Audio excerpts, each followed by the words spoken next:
Thank you for joining me for yet another unboxing video, and today we have more solo RPG goodness. We're talking Starship Scavengers solo play for space exploration, brought to you by Stephen Hart. Now, I already did an unboxing for you of another one of his games called Zlight, the solo zombie survival game. I enjoyed that game so much that I decided to venture into outer space and jump in with his other rule set, which is called Starship Scavengers. Again, both were created by Stephen Hart. And so what we have here, he had a deal running on his website, which is thegrinningfrog.com. And there was a joint of a couple things you get in the package. So you got solo play, space exploration, the rules. You get a level 1 module, which is HMS Brutus.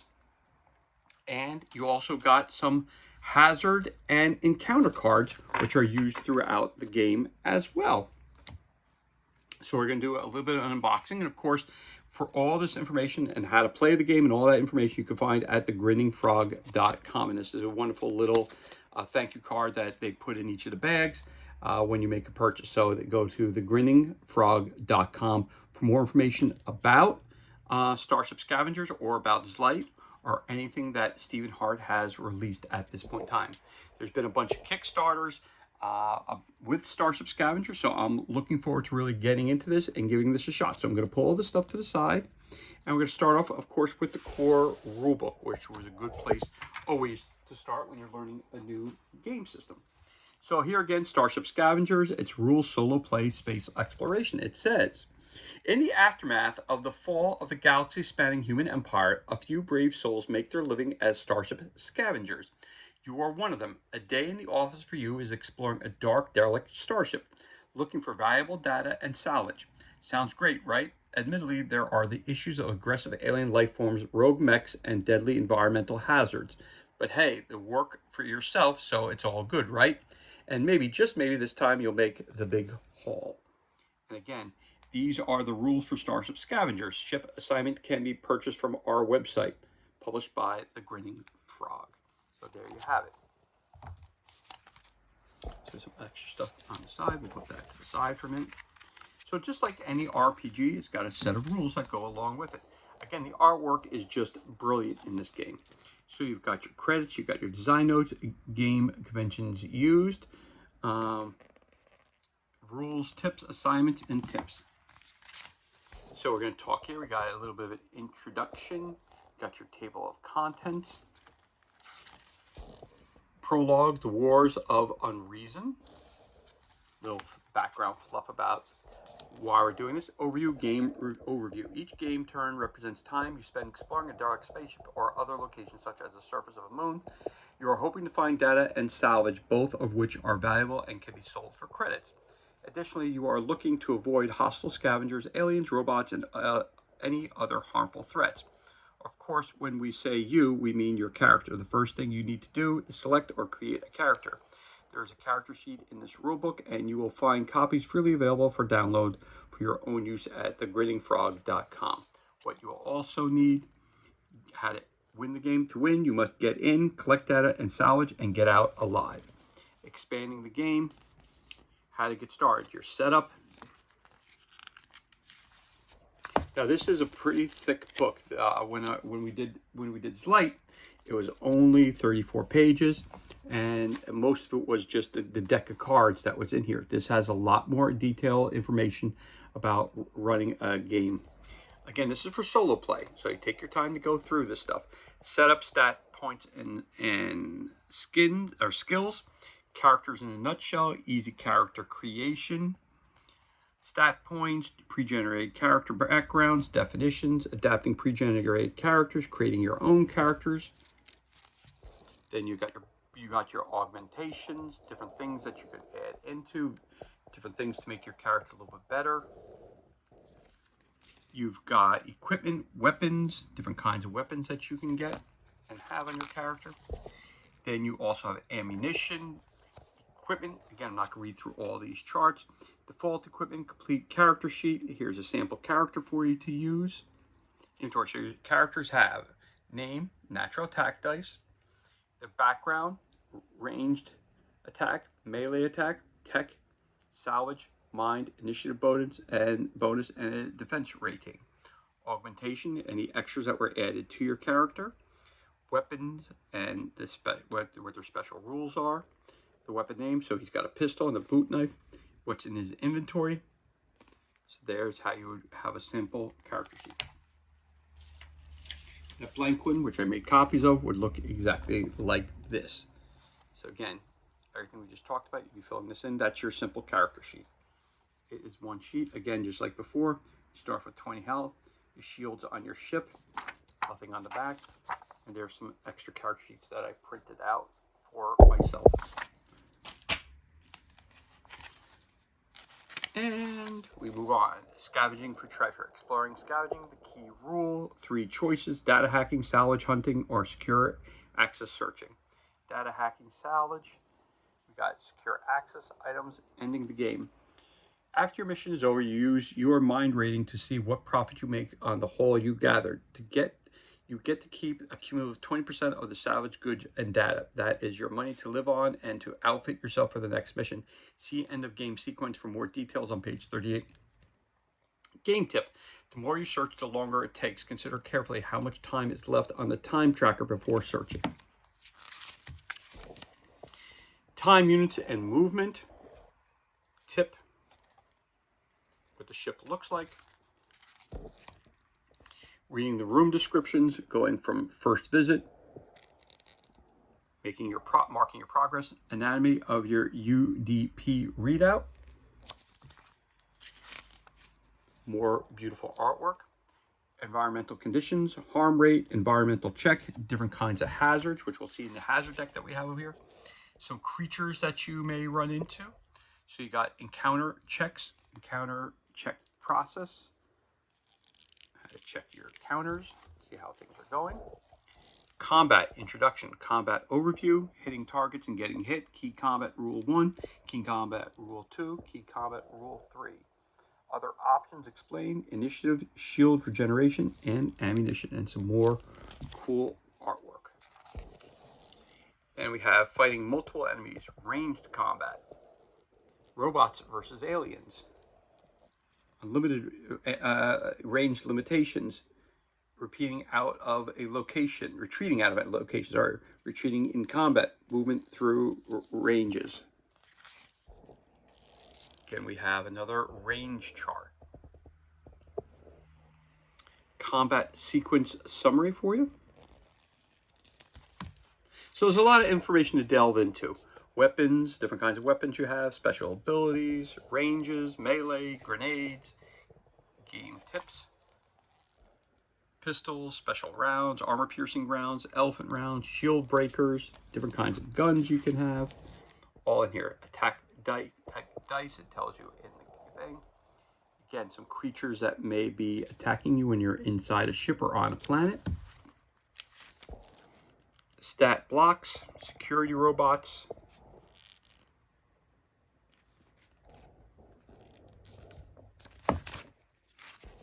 you've got end of game sequence data, what you salvaged, your final profit, your character growth, some game tips, character growth tables, character growth units. Then you have a glossary of all the terms that are used in the book. Then frequently asked questions. Then we have exploration examples. Then you have sample adversaries, environmental hazards, options, repairing robots, Screx. And there's your character sheet on the back, which you make copies of, which you're allowed to. Then your inventory, your game turn sequence, your data, your salvage. And there's your sequence of events. There's your time chart from 1 to 36. Again, some more character sheets that you can copy. Again, another one. And there you have it right there. That is your rulebook. So you have basically 39 pages of rules to get through. That's your rulebook. That's your Starship Scavengers rules in a nutshell. Again, this is not a how-to play video. It's basically just doing an unboxing of what the core book looks like, and here it is. So when you think about it, for a role-playing game, 39 pages is really nothing in the grand scheme of things. That's usually, most of them have 39 pages of fluff in them. All right, so we also have these two cool black and white handouts that came inside the book as well. As you saw, we pulled them out before. Really cool. You got the Starship itself and one of the characters. So you got range summary chart, which is one of the charts that you need to look at, which is important. Large, huge room, range limit 4. Can retreat freely, medium room range limit. You can retreat freely, medium, maximum pistol, and grenade range, range attacks only, range attacks only. Small room, range limit, short range attacks only. Tiny room is melee, grenades used at melee, range attacks at you as well, melee attacks only. You are standing here, so this is your range, this is basically your range ruler that you have here. It's about 4-inch range ruler. Okay. And combat summary chart. How do you do in a battle? Roll for the range of your opponent. If you have a ranged weapon, roll for initiative, attack, retreat, or reload. Allocate hits equal to or above your enemy's defense rating is a hit. Enemy retaliates. Go to step 4, encounter check. And step 8 is not done in a moon crash, which hopefully your ship will not crash and you won't land on a moon. So these are two helpful hint guides that add into the game as well. So that's that as well. Then we have some cards. Again, as we said, you're going to run into hazards in outer space, which are clearly marked, which are really, really cool. Really, artwork is really beautiful on them. Some things that couldn't go wrong. A plasma fire. Harm rate 1d2. Roll for the harm rate. Harms all units in the room. Plasma fire cancels toxic spores. Radiation leak. Harm rate 1d2. Roll for the harm rate. Harms all units in the room. No healing or recharging possible. Hull breach. Harm rate 1d2. Roll for the harm rate. Movement rate increases by 1. Reduces mech defense rating by 2 and attack dice by 1. Harm rate only affects biological units without suits. Hull breaches cancel plasma fires. So if you don't have a suit, you're going to die because you can't breathe in space. Toxic spores, harm rate 1d2. Roll for the harm rate. Only affects organics. The damage bypasses shields and affects health directly. Time flux. Rate plus 1d3 or minus 1d3. Roll to see if time advances or reverses and by how much. I'm in the TU tracker by the indicated amount immediately. If this triggers any checks, make them immediately. The flux then ends. Low gravity. Initiate in combat alternates. This supersedes any natural abilities. So, low gravity, not good. So you're floating in space. And then you have a spatial rift. Ranged combat is not possible. So those are your random hazards that you can encounter. 1, 2, 3, 4, 5, 6, 7 cards in that deck. Again, this was part of the starter set that I purchased from Stephen Hart and the Grinning Frog. Then you have your encounter deck. Who are you going to run into? Cyber Rat Swarm. You got 12 wounds, shields, defense rating 3, attack dice, melee number as wounds d4. Plus 1 to attack rolls, 1 at 6 or more wounds. Electro, their attack does double damage to shields and robots. Fritzed, after the fight, roll 1d8 for each implant the character has. On an 8, it is destroyed. On death, so this is going to be used, okay, so this is for the HMS Brutus. All right, so we're not going to go into this quite yet. Oh, look at that. We got a false alarm. So nothing happened. All right, so we're going to hold off on this because this is used for, so these are your hazards that's used in both games, but these cards, these encounter cards are used specifically for the Starship HMS Brutus, which is a level 1 assignment. So this is your introduction module, which obviously has another card inside. So let's take a look at this real quick. Pull that to the side, pull this to the side, put this over here. Of course, then we have this as well. Okay, so we have that. So this is your level 1 assignment. Let's read the back. It says, wreck detected, initiate scans, identification confirmed, HMS Brutus confirmed loss, status open for salvage. And just like that, your computer gave you your very first salvage mission. This is what you've been waiting for, what you've traded your whole old life for. Get in, get the data, and salvage, and get out.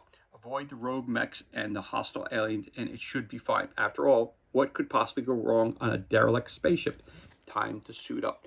This is a solo play adventure for Starship Scavengers. You will need a copy of the rules to play this adventure, published by the Grinning Frog. So we have that. Let's get right into it. So again, credits, caution, author notes, game conventions that are used. Then we have our table of contents, creature stats, creature ship, character sheet, and all that stuff that we need to play. Starship HM Brutus, and there is the map that you have there. And it just happens to have another little detailed map right there of the assignment HMS Brutus. So let's take a look at this map. You've got the engine room, you got engineering, shuttle bay, secondary hold, primary hold, research lab, medical bay, mess hall, comms room, airlock. This is where you come in at your arrival point. Starboard quarters, port quarters, and you got your flight deck. So the ship looks like that. Again, some more cool artwork on the outside. There you go. So that's what your ship looks like, and that's exactly right here as well. And there you are, going on your first mission, which is on the back of that one. Just opposite picture of it. All right, so there you go. Salvage commences airlock. Let's see what it says here. You pause briefly, your hand resting on the airlock controls. Your emotions rise up, as they always do at this moment, the moment of decision. Then you smile, not warmly, more predatory than that, and activate the controls. The door opens, the force field shimmers like smoke, and you are in. See below for your first destination choices. So it says down here, mess hall, comms room, starboard quarters, port quarters. Enter and exit the wreck via the airlock. Now again, I'm not going to read a lot of this because I do not want to ruin the adventure for anyone, and that includes me because I have not yet played this game. So this is your first adventure in the land of Starship Scavengers. Again, it's a solo role-play game. You got your flight deck, your first visit, what you're going to see. Crew quarters. Again, I don't want to read too much. I'm just going to show you how it looks. Crew quarters starboard. You have your mess hall. You have comm room. Research lab. Medical bay. Again, all of them are set the same way. First visit, what you can salvage, activate, hack. Your time tracker on the bottom of the page and on the side of your page here. Primary hold, what's in there. Secondary hold. Shuttle bay. Engineering. Engine room. Triumph and disasters. Hidden stories. Hidden storage areas. Hidden storage. There's several hidden storage areas along in the ship, it appears. Secondary hold, research labs. Got all those kinds of things that are going on here. Secure access, the different locations, notes, secure access table. Then you have your secondary control room. Again, they're all set the same way. First visit, your options, your salvage, and your hack. Those are all included on there. Then, of course, your hidden storage area. First visit, diffusing the whatever else is going on in here. You've got all of this stuff that's right here. Again, don't want to ruin anything in the storyline. So again, here we have the different characters that you will run into, your different creatures or encounters that you're going to have. You can have a cyber rat swarm. You can have Fangor beast, your mobioid spawner, your moboid pod. You have your security robot. You have your repair robot. You have a wraith stalker. You have that as well. Environmental hazards, your encounter checks, and you have a character sheet. So your entire adventure is a total of 45 pages, which includes your stat sheets and everything else like that. Again, you also get this as well, which is a card that was included in the book, which is your map of the first salvage of the HMS Brutus. You also have your encounter cards, which go along with it, which are your paper characters of all the characters which we just mentioned. There's a false alarm, in case you need that. But you also have the cyber rat swarm. Let's get back to this again from the HMS Brutus. Wound, shield, defense rating, attack dice. And it gives you all the stats that you need there. Or all the extras that you need. Fangor beast. You have a moboid spawner. Moboid pod. You have a wraith stalker. Repair robot. security robot. So these are all the different types of encounters that you can have. So you just pull the card out, all the stats and all the information about that character are right there. There they are right there. And of course you have one which is a false encounter card as well. So this is everything you need for your first mission right there. This is everything that you need to start creating your characters and jumping on with Starship Scavengers. This is your hazard deck, which is also included. Again, this was basically a deal that they were running and the Grinning Frog, which is an introductory offer, which offers you the rulebook, your sets of cards, your HMS Brutus level 1 assignment mission. So you have your first mission, which comes with a deck of cards, and this card here, which is the actual layout of the spaceship. Over here we have Starship Scavenger. We have the full solo play rulebook right here, and it came with your hazard cards. And also inside you also got 2 additional cards which showed you the information about range summary and your combat summary chart right there, which is also included in this deal that I purchased through the Grinning Frog Games. And this is everything that's included. This concludes our unboxing of the solo role-playing game Starship Scavengers. As always, thank you so much for joining me for this unboxing video. It's truly appreciated. If you enjoyed the video, you could always give us a thumbs up and leave a comment below. Also, you could hit that subscribe button. This way you're kept up to date with when we release new content to the page. As always, thank you so much for joining us. Be safe, be well, enjoy the remainder of your day, and we'll catch you in the next unboxing video. Have a great day, everybody.